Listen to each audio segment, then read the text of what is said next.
Home prices on the rise nationwide. You might be wondering, what does the housing market look like here currently in East Texas? KLTV's Michael Richardson notes that the prices have overall increased compared to last year, but there are still some options, many of them making that significant purchase possible. Compared to the last few years, there are so many more choices on the market. Add that to some other updates about the East Texas housing market. According to the Greater Tyler Association of Realtors, active listings in Smith County have increased roughly 42% from May 2023 to 2024. In Tyler, that number is up double digits to 55%. Housing inventory has also jumped since the pandemic. Realtor Shannon Franzen explains why that is significant. We're nearing up there around 4 months supply, so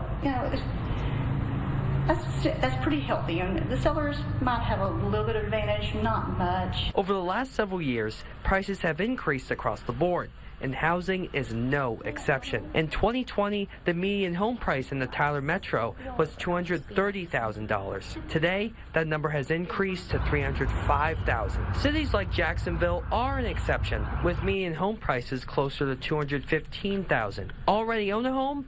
These statistics are hopefully interesting, but not exactly moving. See what I did there?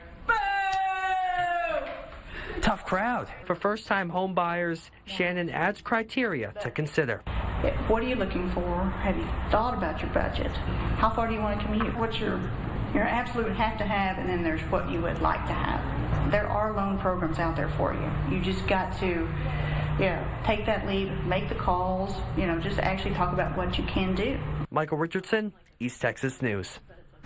Franzen also says that homes are taking a little longer to sell than last year, around 70 to 80 days.